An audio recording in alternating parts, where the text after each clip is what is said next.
It's a question that people have been asking since the dawn of time. Which would win in a fight to the death? The Rocky Mountains or the KTM 890 Adventure? All right, I'm exaggerating, I know, but it is a question I would certainly love the answer to.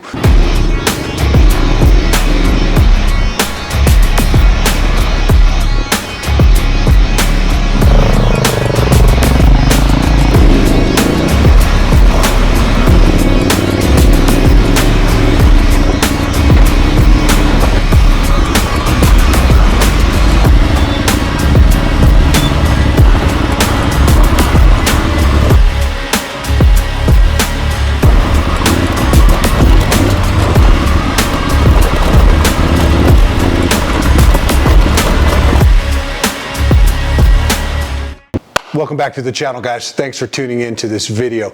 If you've watched any of my other videos, then you will know that I am a super KTM fan. I love all things KTM. And you may have even seen my video where I espouse that the 701 from Husqvarna is the best dual sport ever made. Likewise, in some of my past videos, I have expressed my belief that the 890 Adventure is the best mid-weight adventure bike ever made. But I want to qualify that, right? I don't want to just say that, have people believe it without any proof myself, right?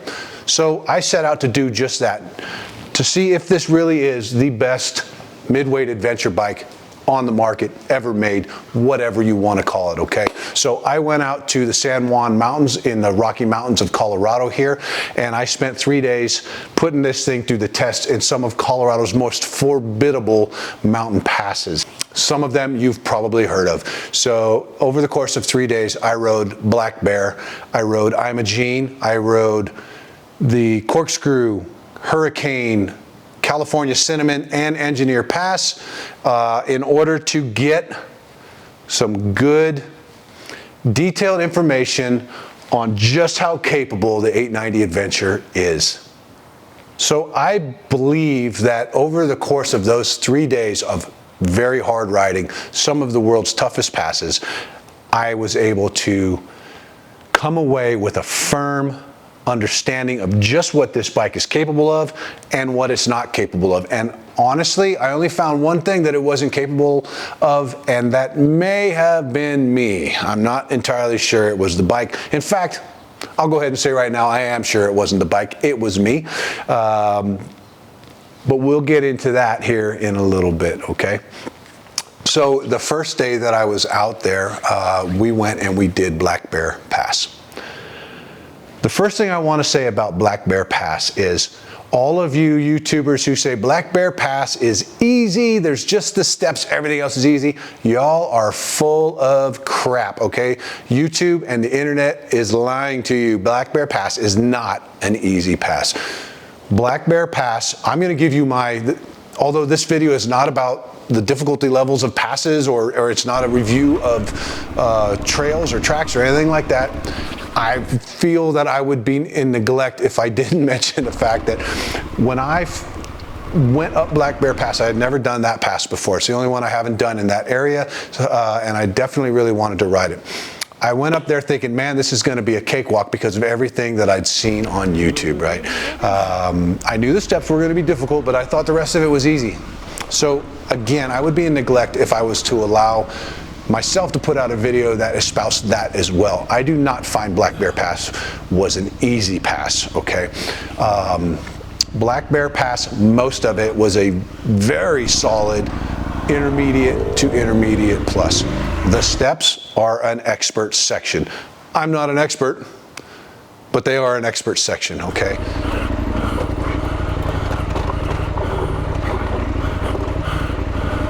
Now, could a new rider or a rider on a bike that doesn't fit his capability do Black Bear Pass? Of course. You know, a blind squirrel finds a nut every now and then as well, right? So, yes, there are tons of examples of people who went out there on a big old GS. I have a friend who went on a big old GS all by himself and did Black Bear Pass. Now, this guy is an experienced rider and a very good rider,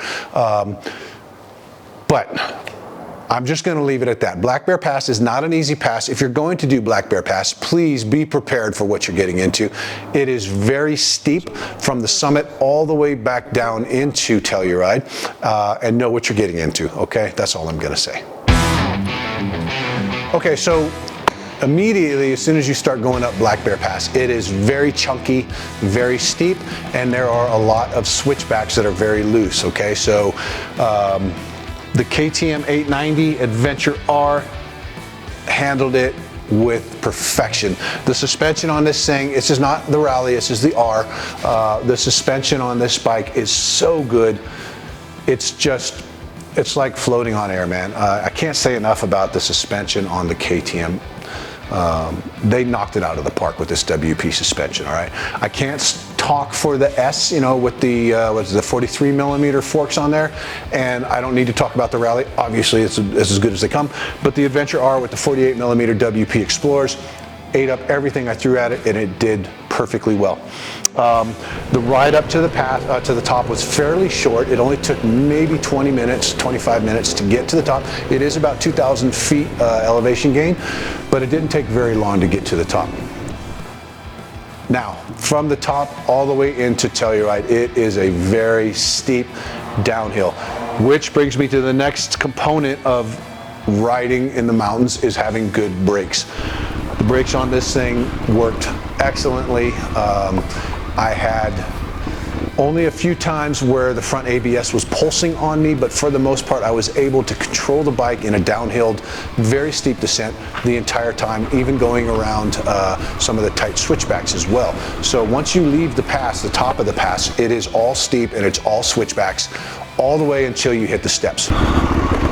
So far, and knock on wood, the 890 is handling it pretty well.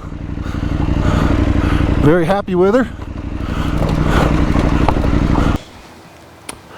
Now the steps, wow, that was something.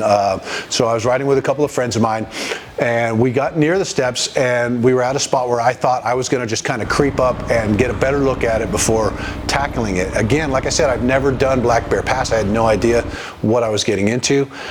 So I left them and immediately realized that I was in the steps. Nothing to do at this point except ride it out, okay?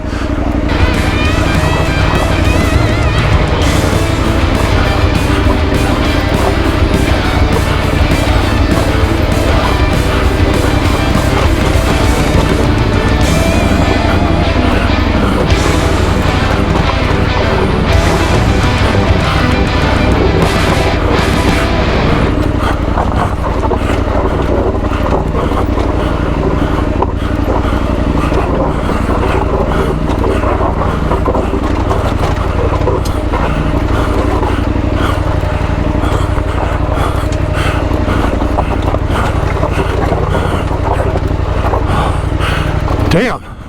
I have heard of people that try to just put their legs out and walk it down the steps. I found that the speed was very hard to control. I could keep it from going too fast, but not slow enough to where I could just walk it over the rocks. So I decided to just stay standing up on the bike and let her roll and hope for the best. Now, the part that everybody talks about is at the bottom of the steps there, there's a hard right-hand turn, and if you can't make it, then you're in trouble, right? Fortunately, knock on wood, I did not have that problem. Again, I think because I was going at a good clip down the steps, the suspension is what saved me. The suspension works so well, and that really made for a less dramatic descent than it could have been, right?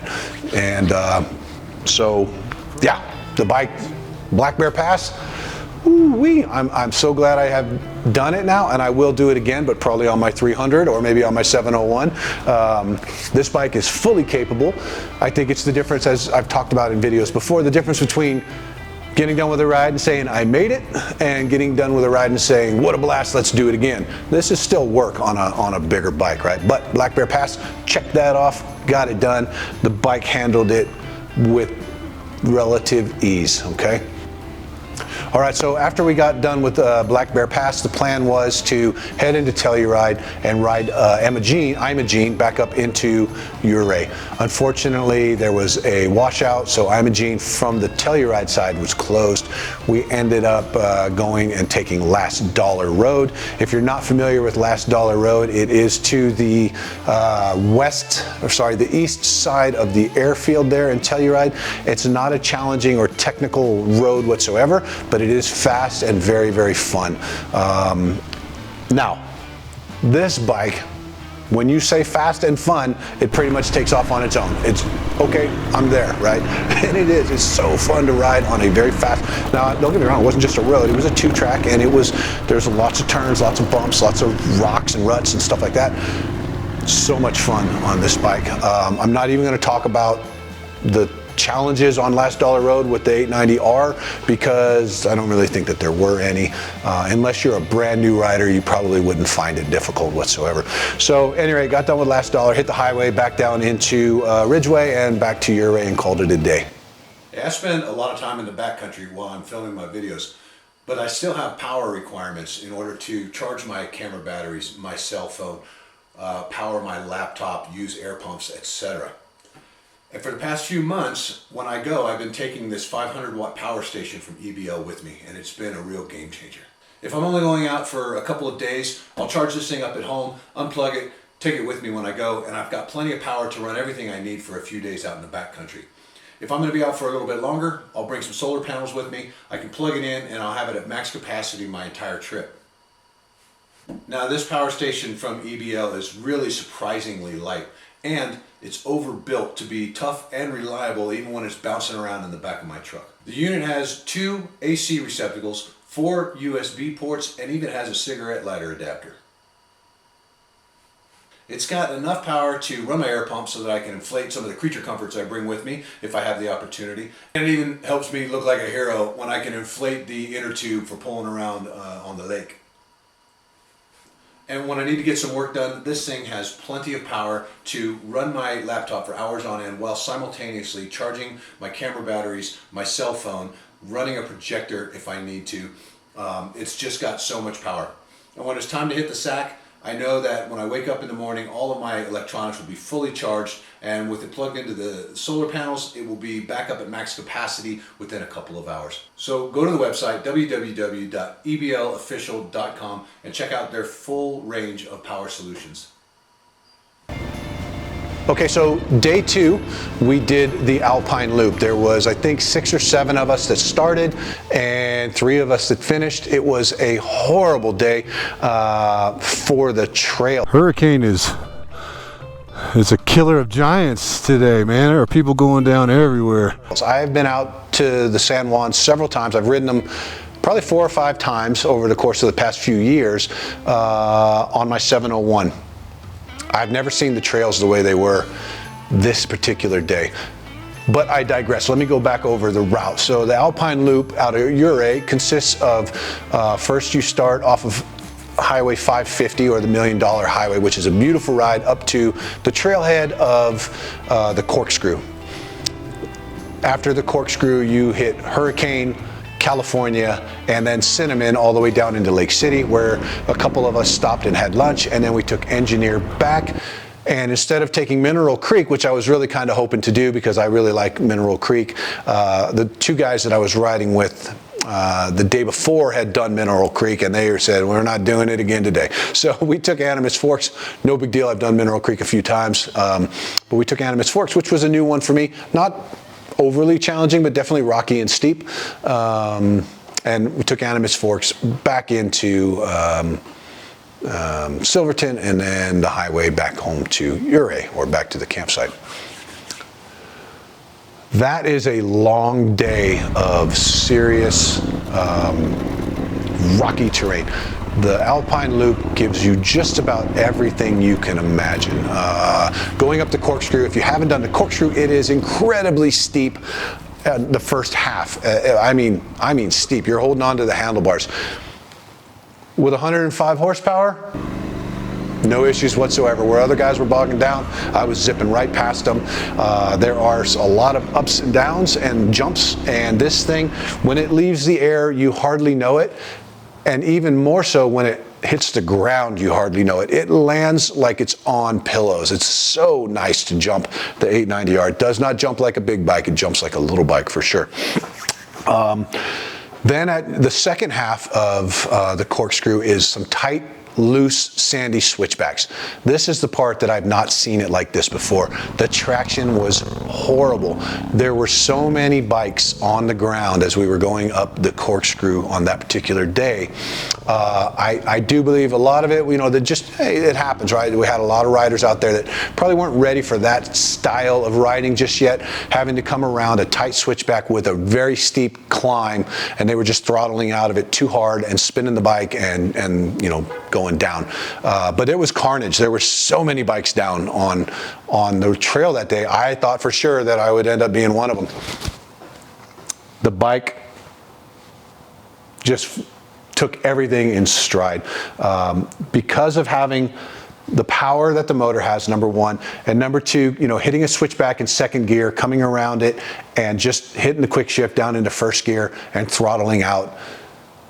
It just climbed. It climbed. It never felt unstable. One of the things I've talked about with this bike in the past is how you can step out the back end so easily and with so much precision.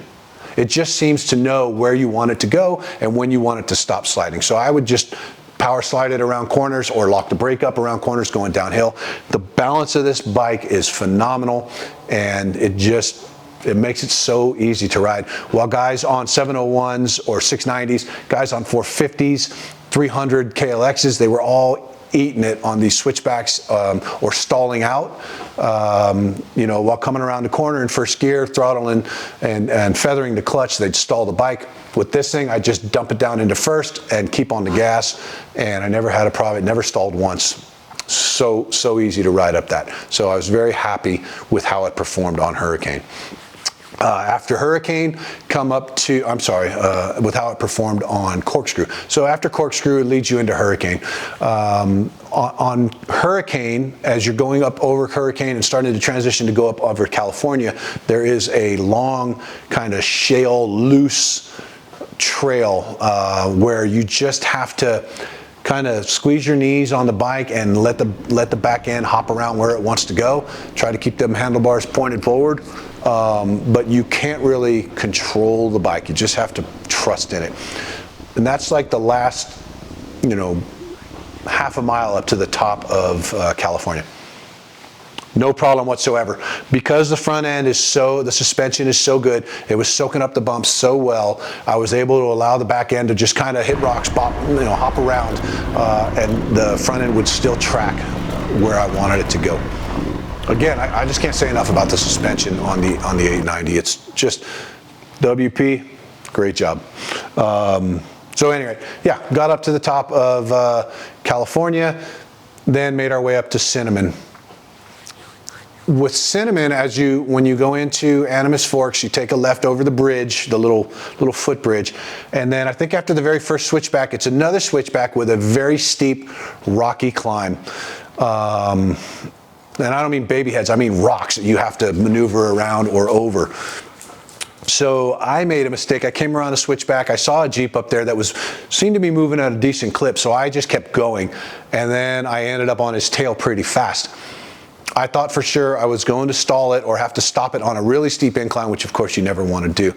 But I was able to just kind of stay behind him in first gear, mostly just on the throttle, occasionally, you know, pulling in the clutch to slow it down a little bit, feathering it. And then I found a spot to zip around him real quick. But man, it just went up it like nobody's business. Got to the top of Cinnamon and it was just easy. So you leave Cinnamon, of course, and then there's a lot, the first portion as you leave Cinnamon going into Lake City, there are a lot of rock ledges on switchbacks, right? So you have to kind of drop off of the switchback or off of the ledge into the switchback. Again, the brakes on this thing are so precise and so well built. Going downhill on this 400 and 50-pound motorcycle, it's like being on a dirt bike. It really is. So didn't really have many problems with that. And then the second half of Cinnamon into Lake City is fast. It's fast and flowy, dirt road basically, and you can just boogie, which I did. This bike likes to go fast, especially on, you know, on easy road. So it was a joy riding it into Lake City. We got into Lake City. We had a burger and some iced tea or something like that, and then got ready for Engineer Pass. Engineer Pass is kind of more of the same. I don't want to just keep rehashing everything and saying the same things about every pass, right? All the passes out there are fairly similar, you know, in difficulty and in their, what do you call it, their makeup, if you will. Engineer Pass this time was much rockier than I remember it in the past, so lots of rocks. Again, the suspension makes it easy. Of course, when you're in rocky, on rocky roads, it's so easy to have a back tire pop up and kick out on you, or a front tire not track right, and then you push.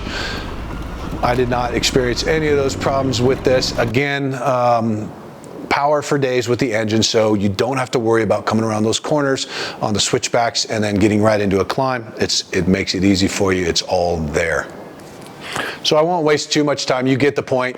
The Alpine Loop, very rocky. You get a mixture of everything. You get water crosses, you get rocks, you get climbs, you get descents. It was perfect. Sand, even sand, right? So it was, you know, the sand portion being on the Corkscrew, but it was such a great ride. Headed home, called it a day. The next morning, I decided that I wanted to do Imogene, because the point, even though I'd done Imogene before, the point was to take this bike on everything I could find and see how it did. So we decided, even though we couldn't do Imogene from Telluride, we would do it from Ouray, climb to the summit, and then just head back down, and that was it for the day. So when you first start climbing Imogene, it's kind of, you know, switchbacky roads and stuff like that, like everything else out there. But then once you get into the actual Imogene trail, there are a lot of rock step-ups you gotta hop up onto. There's some water crossings, deep water crossings, long water crossings, and then the climb to the summit. Incredibly steep. Now, of course, everybody knows at this point, what you see on a GoPro is not indicative of what is actually out on the ground, right? It gives a very false sense of just how steep it is. If you're going to go up Imogene from the Ouray side, it is very, very steep. But it was very fun. I had the bike with the power to do it. Here's where I ran into the first thing I could not conquer on my 890. So as I got near the top, I was so close to the summit. It was just maybe a half a mile away. But there is a spot where you come around a corner and you have two lines. One of them is a rocky cliff, which you can't really take. The other is a kind of a sandy, loose section that you have to really get the bike lined up right on. And when that happened, I lost traction, and then I eventually stalled it. Started it up, tried to get it going again. I tried 3 or 4 times to get it going. The bike was going, but it was fishtailing. I never dropped it. It never went down, but I just couldn't get it going in a straight line. I don't know if I've reached my limit or the tire's limit. It's super steep right here. Had I maybe turned it around, gone down the hill, come around again, made another attempt at it with some more momentum, I think it would have been easy. Momentum obviously is the name of the game out there. I think it would have been fine. But where I was at, I was wearing myself out at 12,000 feet trying to get the bike straightened out again. I decided that it wasn't worth possibly breaking the bike or breaking me. And I decided that I finally found something the bike wouldn't do, which was make it up that one little hill to the summit of Imogene. Now, the tires that come on the bike are the Mitas EO7s, or Mitas EO7s. I'm not a fan of them. I don't think that they're great tires, and mine were pretty well done. As you can see by this picture taken later that day, When I showed up, they were in fairly good shape, but the San Juans did their magic on these tires. I think if I had a set of these Tractionators that I put on as soon as I got home, I think it would have been okay. I would have been able to get the bike up the hill. Who knows? I'm not making excuses. I do believe, though, that it was me. I'm not going to blame the bike on this. I'm going to blame me. So I just really believe that this bike can handle anything. All right, so over the course of 3 days, I rode some of the toughest mountain passes that we know of on the 890 Adventure, and I think it did so well. I don't know it would have been quite as fun or as easy on the other midweight adventure bikes. I think it would have been a lot more work on a T7 or on the Aprilia or let's see, what else is there? The 900 GS, the new Suzuki V-Strom, which the day I did the Alpine Loop, I was riding with a guy who had the new V-Strom. Very cool bike. I'm super impressed with where they've taken that V-Strom. Pretty capable adventure bike at this point. But at any rate, I still think this bike right here is going to be the best option for you if you're wanting to do these kind of passes. So let's get into some of the pros and cons that I see with the bike. The biggest pro that I'm going to say about this bike is the WP suspension, okay?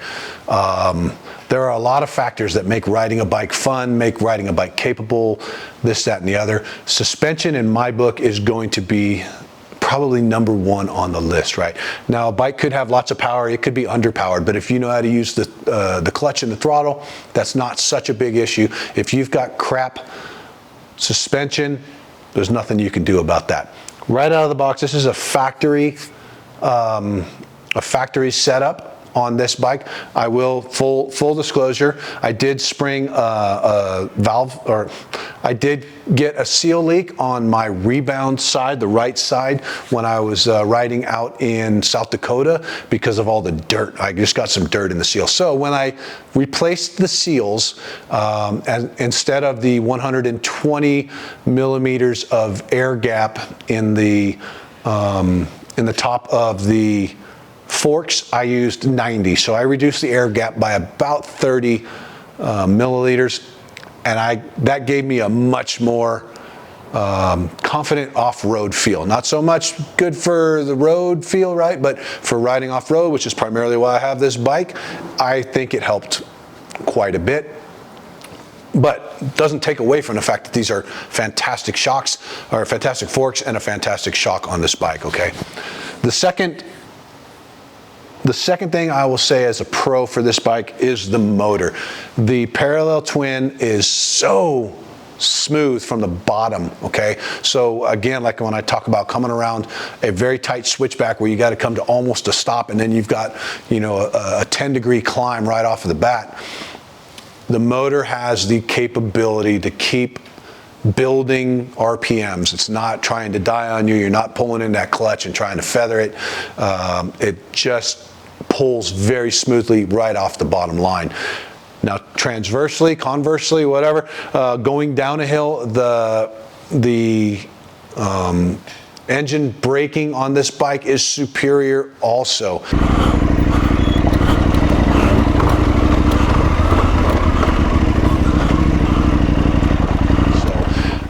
I've not ridden T7s really, so I can't tell you what the T7 or the GS 900 F, you know, or whatever, the new BMW. I can't tell you about their engine braking, but I can tell you that the engine braking on this thing is superb.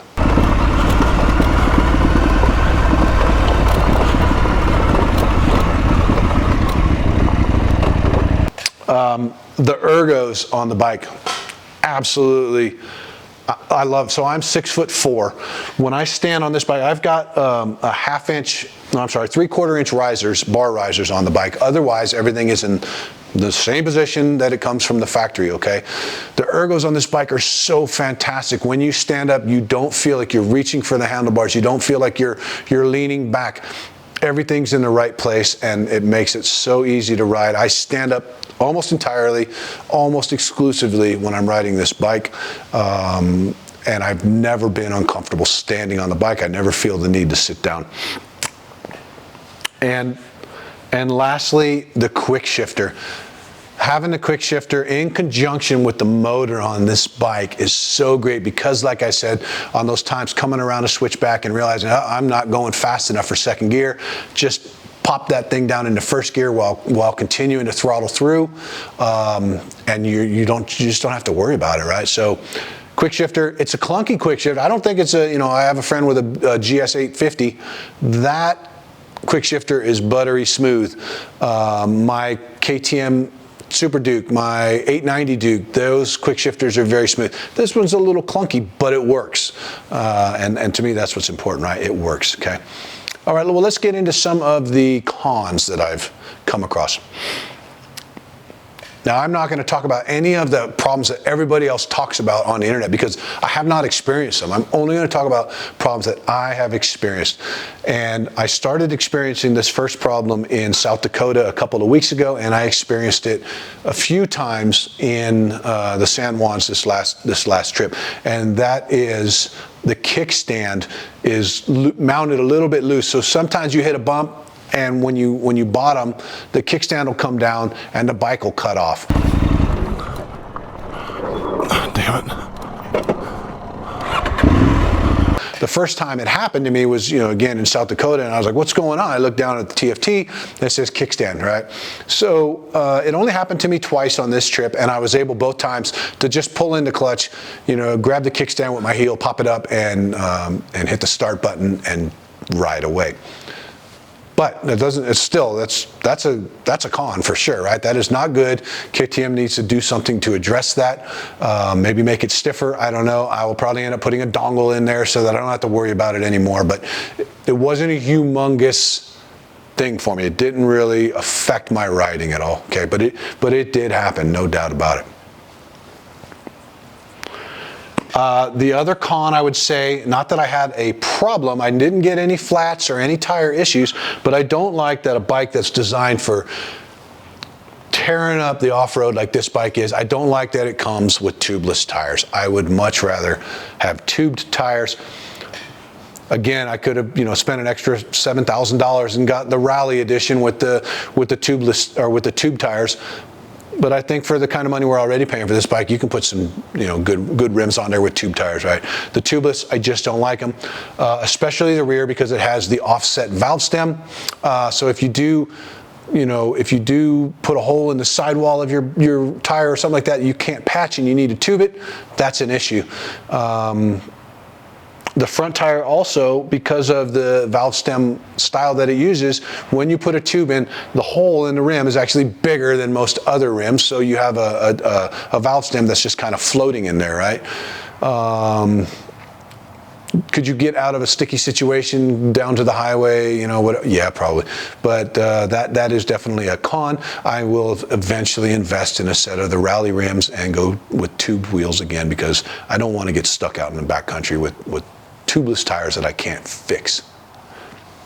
And then the last con I will say about this bike is that it comes factory with the Mitas EO7 tires. I don't like them. I got 3,000 miles out of this set of tires, or the tires that were on it, the EO7s. They did not track well in the sand at all. They did pretty good. I mean, I rode all of those mountains on EO7s. They did okay. I got to where I was going and had fun, but I think I know that now that I've got these tractionators on there, everything's going to be more fun, right? So are the EO7s pieces of crap? I can't say that they are because they got me everywhere I needed to go. Not a huge fan of them. I don't like them. I wish that they would put different tires on them from the factory. But hey, I get it. You got to put a 50-50 tire on an adventure bike, right? Those are the only drawbacks of the bike that I can think of. Everything else has been perfect for me. I had such a fun time riding them. One more time, I want to stress, Black Bear Pass is not an easy pass. Could a beginner do it? Yeah. Could a beginner go off the side and die? Yeah. Right. So know what you're getting into. Don't believe all those guys that say Black Bear Pass is easy except for the steps. It's not. It's a challenging ride from start to finish. On this bike, if I was on my 300, I don't think it would have been near as challenging. So that all takes, you know, you got to take all that into consideration, right? But yeah, know what you're getting into before you do Black Bear Pass.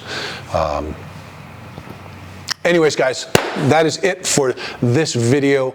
I hope that you enjoyed it. I hope it was informative. If you're looking for information on the 890, please leave any comments that you have of your experience with the motorcycle. If you think I'm a fool for being such a KTM fan, whatever you got to say, man, hey, get on the comment section and put it all out there. If you liked the video, please give me a great big thumbs up. Don't forget to subscribe to the channel. Ring that notification bell so you get notified anytime I put out any new content. I hope you have a fantastic rest of your day, and I hope to see you guys out on the road sometime.